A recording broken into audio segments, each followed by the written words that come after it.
episode 4 of our podcast. So 4 weeks in, going well so far, I would say. Yeah, going strong. It's good. 4 weeks.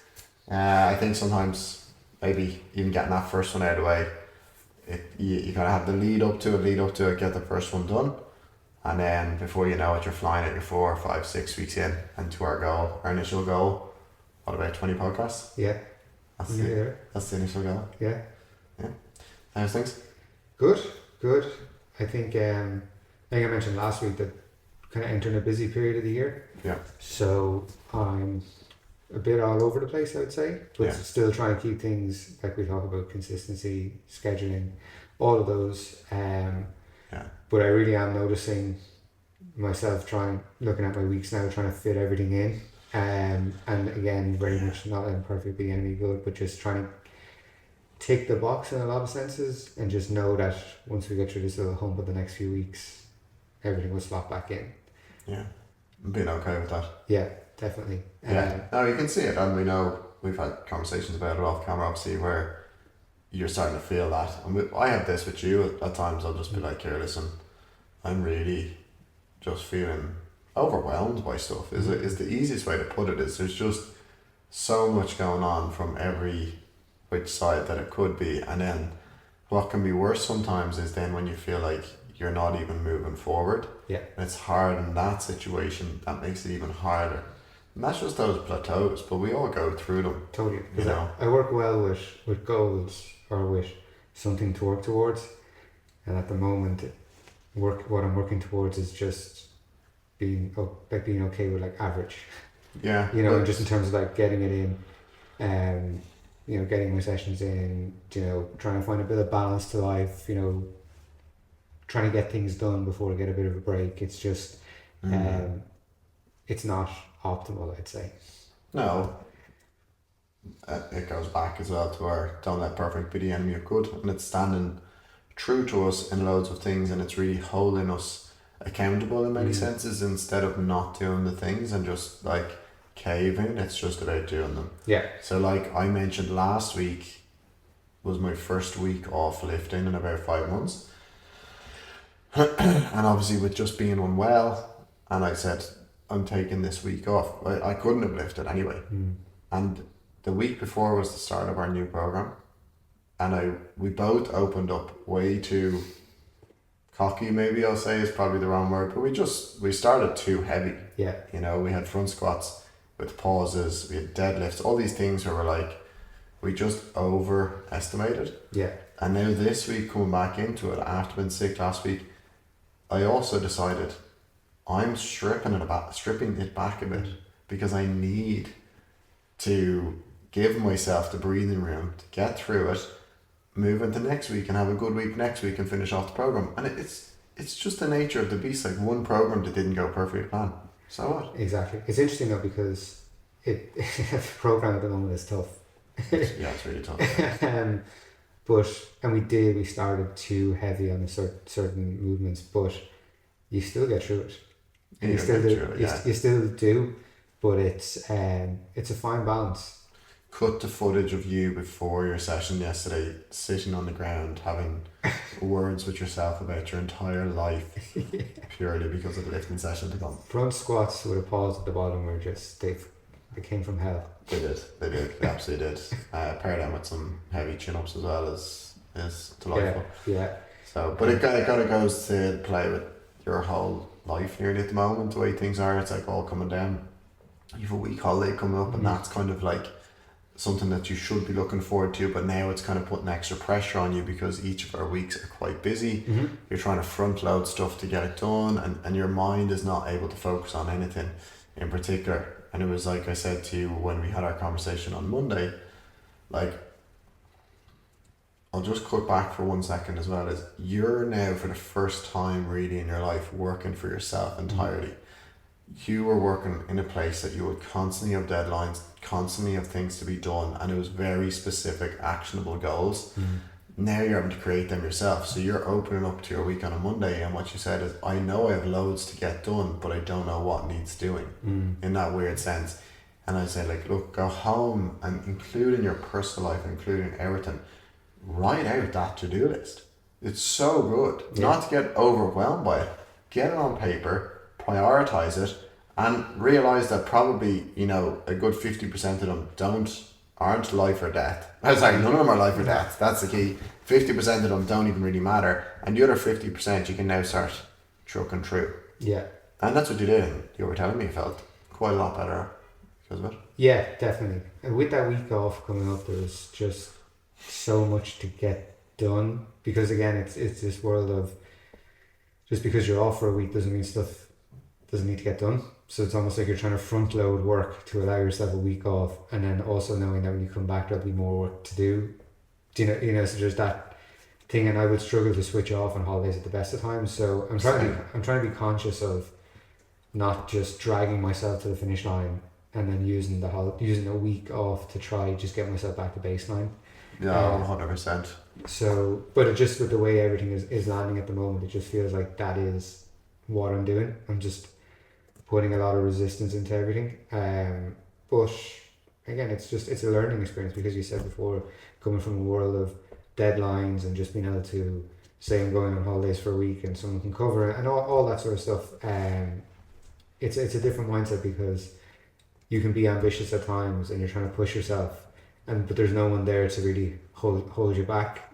So the sky's the limit. So sometimes it's a good thing and a bad thing, in that, I can keep pushing, I can keep working, but sometimes you do become, like we say, a busy fool, or it's diminishing returns, or it's just an interesting thing to watch.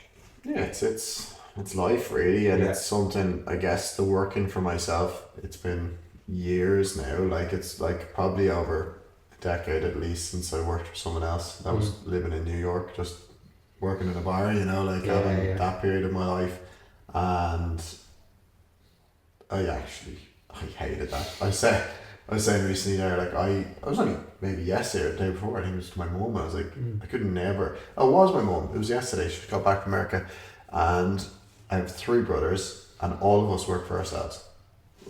All of us work for ourselves, we all have our own business, and I was just saying, like, I literally just couldn't work for somebody else. Yeah. And just like that, unless it was a very liberal position, I had equity in the company and I had, that kind of stuff, and I was allowed the freedom to do what I wanted with it. But you said to me, maybe I can't remember when you said, maybe a week or so ago, that you're not taught in school to have that mindset of working for yourself. You're not taught to be entrepreneurial. It's more perform well, to land some job, to climb a ladder, and to do what someone else tells you to do. And it's more and more people should be taught, because it's not for everyone. Like, that path isn't for everyone. No, well, it was also, like I was saying to you, that especially in our school, it was never taught to you to go and become like a tradesman or all of these things. That was not really encouraged. Now it might be different for people across the world, but nowadays it's such a area of, like, it's so lacking, and when you find one, and one that's decent, they're making an absolute bomb. Oh yeah. Like, well, like, they're working hard, but they're in demand, and there's not many of them. Yeah, they're in demand, and it's something that there's a lot of people out there who aren't book smart but really good with their hands, who are basically feeling like they're useless, and then God knows what job they end up with that they're not excelling in or happy in. They could be off doing something like that, working for themselves, but you're not encouraged. You're encouraged to go off and get this safe job and build your way up, and da. I say it, and I say it all the time, is that for me is not worth it. I can see, fine, fair enough, some people are into that, but that's totally fine. On a personal note, I just can't do that. I can't kind of say, oh, this is great, I'm going to earn this amount of money, and then the rest of my time I'll be able to enjoy.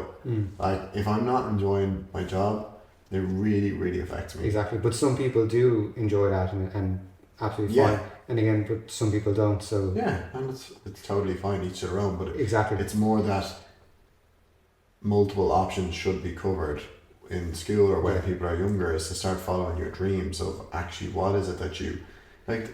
So, for example, remember I was saying to you, I watched a YouTube video the other night, completely random. I never do camping or hiking or outdoor, not like bushcraft or whatever you want to call it. Never done that stuff in my life. But I fell on this video when your mom went to Alaska for 4 days, completely on his own in the middle of nowhere, self-sufficient, like glacier level kind of stuff, you know, freezing cold, out in his kayak fishing, getting his food, building up his you know, his tent, his little fire, he had like an in-house fucking, you know, cooker that he had built, you know, all this stuff. And it was amazing to see. And what you're looking at, your man had something like 10 million YouTube subscribers. That video in itself had 20 million views. Your man had all of the best in terms of like, he was living his best life. Yeah. He like was a Boy Scout, obviously back in the day or something, loved it. Yeah. And everyone else is like, oh, what fucking, like, geez, whatever. Now your man's there like doing what he loves, been able to like indulge in all the best camping gear, all the best equipment, and is making an absolute buck off it on YouTube. And there's so many possibilities for you to just do what you love, like what you truly love. And it is cliche nearly at this stage, which is fine. Cliche is fine. Do what you love and you'll be happy to make money.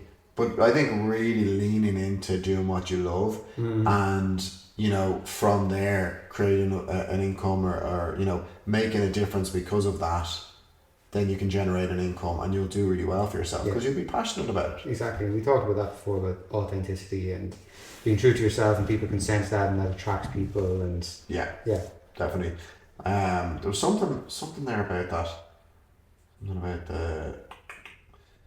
Oh, yeah, what they could do more of in schools. I can't remember who we were talking about or listening to about this, is encouraging the likes of bookkeeping, even personal taxes, savings, you know, ways to kind of really move through the world using your finances or offering a service, being paid for a service, what that looks like when you include VAT, and, you know, very like functional things to go out and be able to offer a service, even at the age of 15, for example, 16, whatever it is, go across the road to a neighbour. I'm looking to cut grass for the summer. Yeah. What do I do? Like, how do I go about that? And when that person learns that and they realise, okay, I'm working my, you know, my bollocks off here and I'm money getting paid X amount, now they've realised their time equals money, and how valuable is their time and their summer holidays, you know, etc., etc. And they're starting from an early age to understand the ins and outs of business. And I think that would be far much better, you know, compared to this traditional just learning out of a book and saying, absolutely. Like, I know it may not look like it, but there is a bit of an age gap between us. There's a couple of years. So I don't know about you when you were going through school. 5 years older than me. But when I was going through school and when I was coming towards the end, so I think maybe I did my junior year in like 2008. So it was around that time. So when everything shit hit the fan in Ireland, the recession, and it was very much not encouraged to do the trades route or become anything to do with that. And I was actually had a part-time job with a builder, and I loved it absolutely. Like, I was convinced I was going to drop out of school and just work as a builder because I really loved it. And then of course it all, like, the wheels fell off with it, and it didn't happen. That's gas. But even through later part of school and most of college, I was still doing odd jobs for people. Like, I was landscaping for a family that we knew at the time. I would just go spend the summers over there. They had a big garden area, and just like, you'd be painting walls and cutting hedges and all that kind of stuff. But it was sort of my first taste of, I can just be in control. Like, they'd want me there as much as I could be, but I could dictate what days I would be there. You know, I think I might have only been getting, like, if I worked flat out for a week, I might have only got like 100 quid or something like that. But, you know, like, I'm doing what I want, and I have independence, and I'm not answering to anyone. And, you know, that, even looking back on it now, and it's only kind of clicking with me at the moment, is that was sort of my first taste into that. And it was so fulfilling. Like, it wasn't from a financial, I wasn't doing it for the finances, and though it was great to have as a poor college student, but it was more just, it was on my terms. You know? And that goes back to working for the man and getting paid X amount of their billions, or millions, wherever it is, you know. And again, that's fine if that's what you want, but you're kind of fulfilling someone else's dream.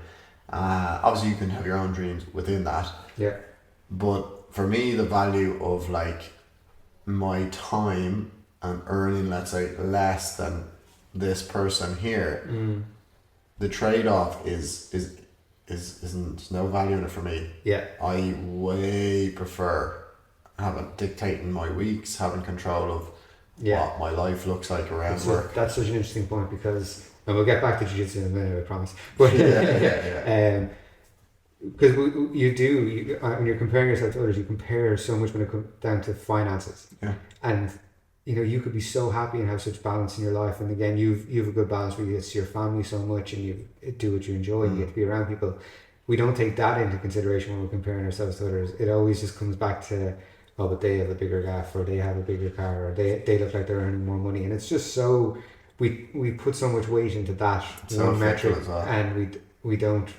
And I'm guilty of this. Everyone's guilty of it. Like, we don't step back and just say, wow, like, look at the lifestyle I have, and look at what life is affording me to do. But what's that famous quote, or is it Jim Carrey, or is it someone along the lines of, I wish everybody could become a millionaire, so they realise that, like, it's not everything. Along the lines of that. Along the lines. Now, I talk to people all the time about this. I even talked about it with a client earlier on, where we know money is not a bad thing. We're not getting at that, and we're not trying to be paupers or anything like this. No. But it's to the extent at which you give your life to earn said money to be happy because of the money doesn't happen. Now, having money is great, and it allows you to do more things. And I think up to a certain point, it's more challenging, and life brings challenges when you don't have the money. But I think after a certain point, it's not necessary to just give up so much of your time for it. And ultimately, when I look at someone now, yes, I can kind of see, like, oh, well done, they've got X, Y, and Z, blah, blah, blah. But it's like looking at them, I mean, like, are they happy? Like that, like, that's my first measure, is like, are they happy? Because without that, and I'm not saying like, oh, enlightenment happy, like, level. I don't even mean that. I mean, like, are you joyful and content with your weeks, day to day, with what you're doing? Yeah, some things could be better, and you're working on yourself. We all are. But, like, what's the balance? Are you just looking at them? Like, I know a few people, and I can see them in my mind's eye, and I'm like, I can see when they have time off, and they're just trying to stay busy because they can't sit with themselves. And they get a new car every year. They're out washing the car, kind of, everybody see me, this kind of stuff. And I'm like, I would not, swap my life with you in a second. No way. In a million years, sorry, no way. Yeah. Because to me, there's nothing, like you said, very small piece of the puzzle is the financial gain. And you will see that in many people who have come out now kind of more open about the situation, where I was very financially driven. I really thought this was all going to make me happy, and I'm absolutely miserable. And now they're working backwards. Yeah, it's a big thing for me as well. I would have always looked externally at people and been like, oh, they have something I want, or maybe I need to emulate what they're doing to get what I want. And probably for the first time in my life now, I can just truly say I wouldn't trade it with my life with anyone at the moment. And that doesn't mean my life is perfect or I have everything figured out. No. But I'm very content, and most of my time I'm content. And it's that exercise of, like, just seeing people and taking the whole picture in and be like, yeah, they might have flash car or whatever, but I can tell they're not happy. And what's genuinely, what's the point? Like, seriously, what's the point? There, in my eyes, there is no point in any of that if you're not happy. Or if you're not trying to progressively, kind of, from an internal point of view, find that eternal joy, let's just say. There's just no point. Like, what does all of those zeros in your bank account do to you? You can be sitting in the biggest, most amazing house, still be depressed. Exactly. If you're depressed out of your nut and you're sitting there, that stuff nearly makes it worse. Because you're looking as a reminder every single day that things are not how you want them to be. Yeah. And the sooner you realise that, the better, really. No, absolutely. Yeah, the sooner, before you kind of go on that venture, and you have so many, nearly at that point as well, it's harder to come back from it, because you have all of this lifestyle that you want to maintain. But to maintain that, you have to be in that stressful situation and environment. Like, I'll openly say, my goal, running a company and running a business in the long run, is to be able to step back from it as much as possible when I want to spend time with my family and stuff. So like right now, when like you're going away and when we go away, for years now with the personal training, I've got it in a good place now where I can take time off and not earning. But like the stress when you're leaving and you should be doing X, Y, and Z. I don't want any of that. I think that's the bare minimum that you can ask for, is especially working for yourself, to get to the point where you can at least take time off and not be stressing about not being there. And that's like a goal number one. And so sort of like, just to go back to where the conversation started and even where my mind is now, because I think a good example of this is when we were in training on Monday. And we were chatting afterwards, and I said to you on Saturday when I was down training jiu-jitsu, I had a really good day. Everything felt good. And then Monday wasn't good. And it wasn't, I didn't feel like I was firing on all cylinders. And the only real difference I can notice between the two, on Saturday, I was just carefree. I had finished working in the morning and I had nowhere to be for 3 or 4 hours. I had just the time to train, that was it. Whereas on Monday, I felt like I was blocked in my head, and there was so much on my mind. And it was just funny watching that translate into the experience from training. Because it affects everything. It's nearly like that Monday-itis though, of like, it's the same with you going away now. It's like busy. Now it's time off. Now I need to be switched off. And now it's it. And actually, I talked to you multiple times recently about this. Is the one period of my life that I remember being really, like, kind of feeling super level, was a summer, I think before Bodhi was born. I think Lindsay was due in October maybe. But generally in the summer, personal training, like, people go away a little bit more frequently and you have a bit more time. And it was so good because I just had less clients per day. And having clients, I love it, but it really drains my energy. 1-to-1 all the time is energy training. And we live near the sea, and I was able to take like a few hours where I wasn't training, I wasn't working, or wasn't expected to be anywhere. I wasn't running to go jump in the water to, get dressed to go home after lunch and then go. I just found myself throughout the week having a few times where I could go down, I went for a swim, and I'd just lie out afterwards. And that to me was such an eye-opener, and still something I go back to, because I think your weeks shouldn't drain you to the point that your weekends, and this happened to me for a long time, is like, on my weekends, when I can't wait for the weekend, but then you don't want to do anything on the weekend. You want to just sit there. And it's the same on the holidays. I talked to Lindsay about this, is I'm sick of eventually working so hard to getting a week off and been so wound up that like I can't enjoy the holidays for the first few days, and you're only away for a week. You start unwinding, and then you start thinking about going back into that again. So like, my goal will be to just create that balance, as cliche as it sounds, again, the balance that everyone looks for, but truly find a balance where I don't dread my week in any sense. That a Saturday and a Sunday are as fun to me as a Monday and a Tuesday in a way. It must be a human nature thing though, because I'm very conscious of that. And my whole life and goal at the moment is to find balance and to not be in that mindset. But yet you do find yourself in it, and it's like it's a slow burn and a slow building of momentum. And suddenly you find yourself, I haven't quite nailed down where are the markers for me. Usually I'm better at spotting it than other people. I can tell people like, you're stressed, you've got too much on, you need to take a step back. But for myself, and I think that's why we all need to work with coaches and mentors, and that's why they're so important. Because having someone else spot it in you is probably the most useful tool I found, because the instinct or something just seems to be to override that and just let it keep going. Yeah, we're all very good at seeing it in other people. Definitely. It's interesting because I was going to bring up the fact that tomorrow we are going down to a quarterly retreat that we do at the moment, and we're going to record a podcast with 2 other people for the first time. So we'll have our first guest, and we'll release that for probably episode 6 or something like that. It will be.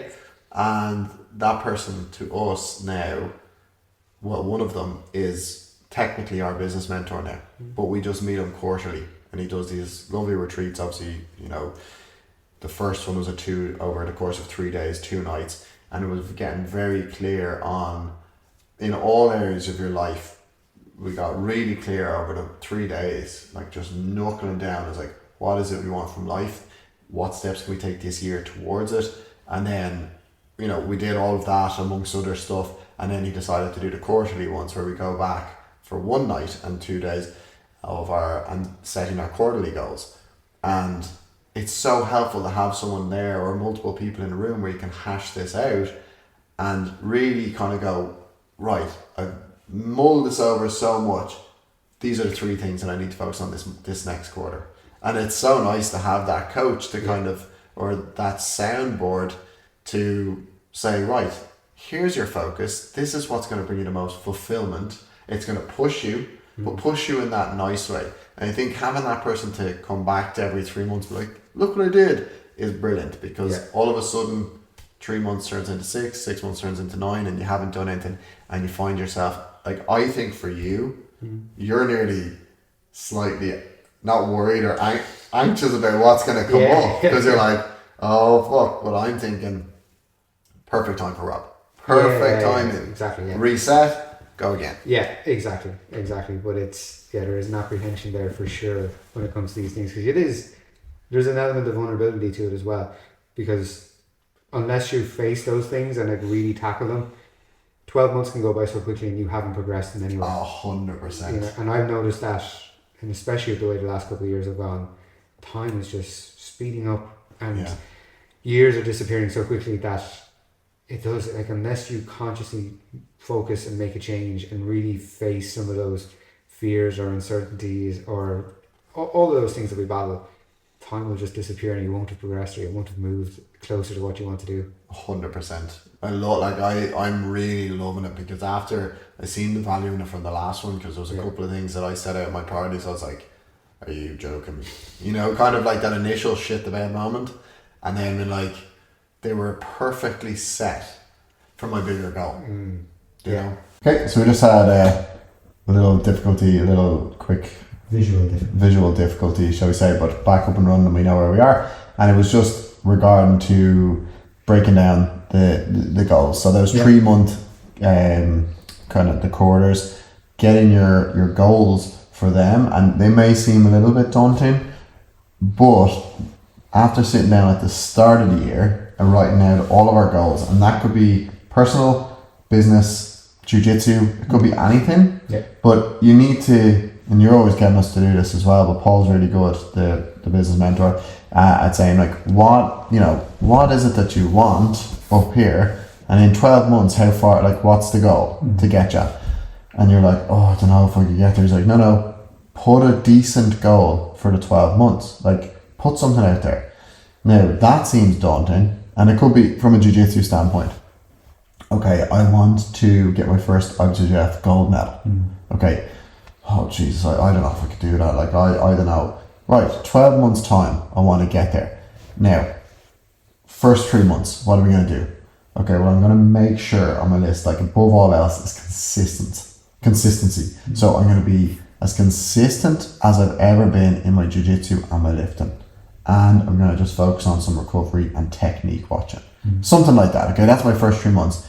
And even with that as well, when, like, haven't competed in a while, well, you're also going to try and get your first competition in. A local tournament, no big deal. Get that in. Great.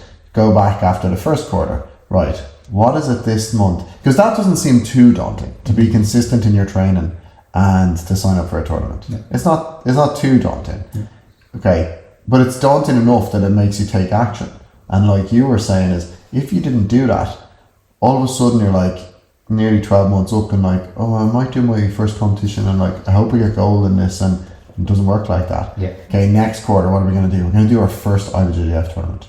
We've never done one before, like, I'm just speaking hypothetically here. And you're going to just go and get a feel for it. How does it feel? Okay, good. You're also going to try and get another tournament in, etc., etc., etc. But it can be applied to anything. But when you have someone holding you accountable to these things in life, it's really good, because they break down your bigger vision and say, this is achievable, but it's not going to happen just by clicking your fingers or helping it just manifest into your life. You have to take actionable steps. And then it becomes, it's not only that it becomes clearer, you can actually start feeling that. You can feel what it feels like. Again, in the jiu-jitsu perspective, winning gold at a local tournament is a really positive thing, because what it does is gets you to feel the feeling of winning on a day, put in 3 wins, 4 wins back to back and winning. And that happened to me. Is like I started winning the local tournament, now I started winning the IMPRUV or a national or whatever it might be. It didn't just happen like that because I was training hard. It happened because we built on it. Momentum is huge when it comes to those things. Sometimes just getting the ball rolling is the hardest part. Definitely, yeah. And I actually, it's the perfect, like competing and jiu-jitsu goes, this is the perfect kind of almost transition, let's say, from that businessy side over to the jiu-jitsu. Is there's people out there that have these, massive aspirations and all that kind of stuff. They're not checking the boxes in between. They're literally, and actually a good example of somebody who everybody would know or should know is Tynan Dalper. Okay, so AOJ, Mendes Bros, black belt, and when he was coming up through the ranks, they're probably overcautious, to be honest, on the amount of tournaments or what tournaments they do, but they're really conscious of like building their athletes up professionally and doing the best thing for their career. But before Tynan's first Worlds at black belt, they set out a goal for him to do like a ton of the IBJJF majors all around America and just get out there and win as many golds and just keep competing before he just went, brown belt world champion, okay, don't do too much and then expect to win the black belt worlds. No, get out there and feel what it feels like to have your black belt, beat black belts, 10-minute matches, etc., etc. Yeah. So in the same sense, that's black belt world champion. He achieved that goal. But if you strip that back to day one white belt or whatever it might be, how do you break down those steps to make your action plan to eventually compete? And not only compete, but maybe earn your first gold medal. And when you achieve that goal, you set your next target and so on and so forth. And maybe to the point you're like, I really like this, one day I want to be a black belt world champion. Well, don't just sit back and train hard and expect it to happen. It could be anything. It could be like building certain aspects of your game. It might be going to like a wrestling academy or a judo academy or something like that to work on your stand-up. All these things that you can implement step by step over a period of time to break down that bigger goal and make it much more achievable. Yeah, absolutely. So, that's probably, we could leave it there for today, I think. Yeah, I think that whole area deserves almost like an episode in itself. Yeah. There's so much you could dig into in that. Yeah, like we've kind of gone over the reason I'm saying let's cut it there is we've gone over 30 minutes. Yeah. For, we're trying to say like we'll increase it slowly but surely as the weeks go on. And it's to how much that we increase it that we don't just go from half an hour to an hour, or whatever it might be. We're just going to slowly chip away on it. And I guess like last week, just a couple of the key giveaways probably I would say is regarding to taking those actionable steps. So I feel like whether it's business, personal development, your jiu-jitsu, whatever it is, first of all, everyone says it these days, and I believe wholeheartedly in this because A, I'm a coach myself and hold people accountable all the time, but B, I also have mentors and coaches that I use all the time to hold me accountable. And there's so many people out there who have gone before you and done what it is that you want to do, and it's nearly silly to not, use those cheat codes for the game. Exactly. By going and asking those people for their help. Yeah, learn from the mistakes you've made or mistakes they've made already. Exactly. And accelerate you. And it's like, again, time is very valuable. And especially, let's say, as an athlete, and you don't have too many years as an adult competitor, let's just say, to achieve your goals, right? Well, let's work with some people who have achieved those, or, even from an instructional point of view, those kind of things. So, hiring those coaches from each individual aspect. But also, number 2 is getting your overall vision or your 12-month vision and then breaking that down. So you have overall vision, then probably 12-month vision, and then quarterly and even weekly, whatever it might be for you. But to not get kind of lost in I want to be, black belt world champion, and then over the course of 2 years, like, you haven't done any major competition, so you've never even experienced it. You haven't tried to do the worlds. You haven't even flown over and given them a go. You know, all of these things, actionable, manageable steps that push you just enough that it scares you, but it helps you to grow enough to take on the next task. So jiu-jitsu competition as our analogy, local tournament, just to compete. Local tournament, perhaps win. IBJJF tournament, compete. IBJJF tournament, medal, gold, then into a major, etc., etc. Yeah. You know, so I think for us, it's something that we do is actionable steps, one domino at a time. Take the first step and see what comes of it. Yeah. If it feels good, take another step and keep leaning into it. And just watch the momentum build. Yeah, and genuinely watch the momentum build, because we spend way too much time, you know, there's a lot involved to get to there. You're like, no, if that's what we want, let's just take the first step. And it always pans out, because it'll be what's that, paralysis of inaction sort of thing. Paralysis by analysis. By analysis. Yeah. And you've already done, like, we've all already done things in our lives that we thought would be hard, or we set ourselves goals and we've got through it. So there's no reason why you can't keep doing it or make the goals bigger and bigger. That's so true. Think back. I had seen that recently, and I've thought about this often. Think back to all of the times where you wanted to do something and achieve something you didn't think was possible, and you achieved it. Yeah. So why not believe that you can do X, Y, and Z? But the only thing I say is, especially from a jiu-jitsu point of view, is if you believe or you want to be a black belt world champion and you're training twice a week, but you're visualizing the life out of it, it's not going to happen. So realistic, and then having actionable steps towards it, and you'll get there. Yeah.